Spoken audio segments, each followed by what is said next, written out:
Hey guys, Nick. So it's around Christmas, and I thought maybe I would give you guys a little bit of information about snare drums. People love snare drums. Snare drums make great gifts, and so I just wanted to give you a little bit of knowledge so that you can, use your snare drums, enjoy your snare drums this holiday season.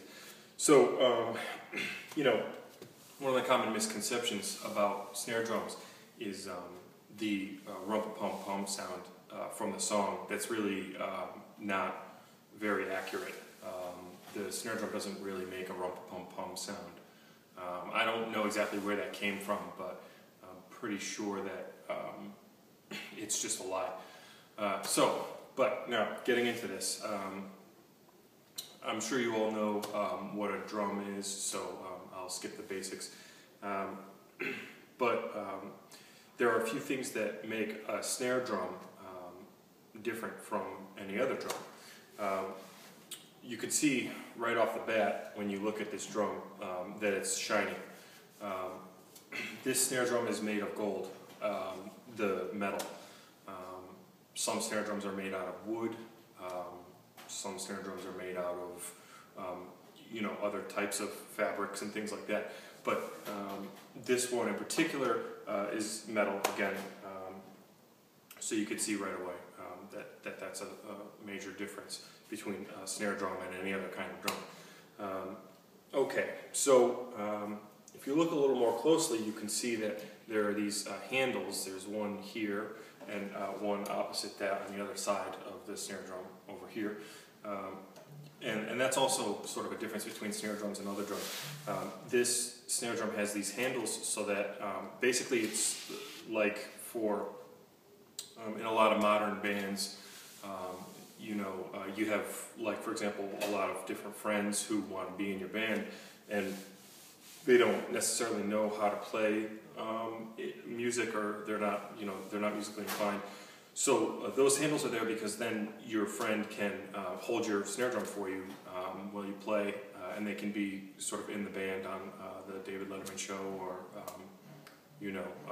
whatever venue you're. Okay, the next thing I want to mention is you could see that the top paper on the snare drum is white. That's also a difference between the snare drum and other kinds of drums. You'll see the top paper is white, and then if I can turn this over, you see that the bottom paper is clear, and I know you can't see it, but it's there. It's right there. So that's the sort of another difference. Now, while I have the snare drum upside down, I'll also show you the ribbons. The snare drum has these ribbons on the bottom. They're not really ribbons.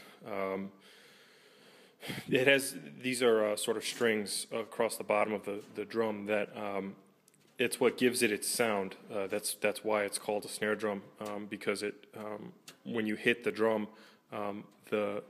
these strings vibrate together and they make a snarey sound. That sort of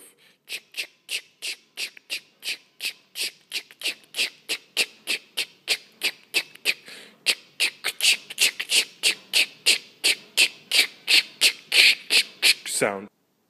Another interesting thing about the snare drum is that usually on the snare drum the side buttons are one piece instead of two pieces like on a tom-tom or a bass drum. So the side buttons are one continuous piece, and that's actually because you sit next to the snare drum, and they wanted to make it one continuous piece so that your leg or your body or something doesn't get caught in between, like it might if there were two, because it's very close to your leg while you're playing. And of course, that's where the screws go in to adjust the volume. Okay, so now what I'd like to do is give you a little demonstration on how the snare drum sounds, based on all those things that I showed you that make the snare drum different from every other drum. You get a totally different sound that really is what makes the snare drum so appealing to people. Okay, so these are obviously drumsticks. You never want to hit a drum with anything other than drumsticks. But what makes drumsticks unique is that they're designed so that they have this little ball or knob, sometimes nut they call it, at the end. And what that's for is so that when you're holding the stick, it doesn't fly out of your hand. You know, you could imagine if you were hitting really hard or very quickly, the stick might want to fly out of your hand, and that little nut on the end prevents that from happening. Okay, so there are a lot of different techniques used for playing the snare drum. I mean, really too many to even know.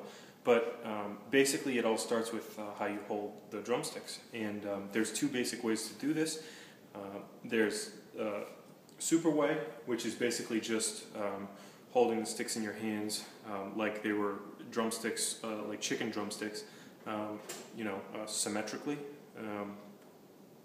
And then there's what they call goofy style. And that's, there's some very, very famous drummers, amazing drummers. Billy Rich, you may remember from the John Henson show, the Kermit show. He played goofy style, and that's sort of a asymmetrical grip, where in one hand you're holding the stick like like a chicken drumstick, and then in the other hand you sort of position the stick in a goofy way between your fingers, and so you get this sort of interesting asymmetrical sound out of your playing.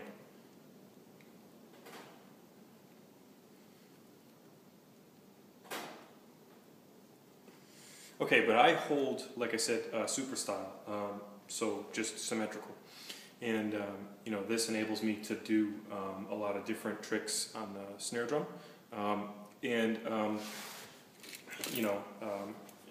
And like I said, there's too many techniques to know. So let me just show you very quickly what a snare drum is. Okay, so here we go.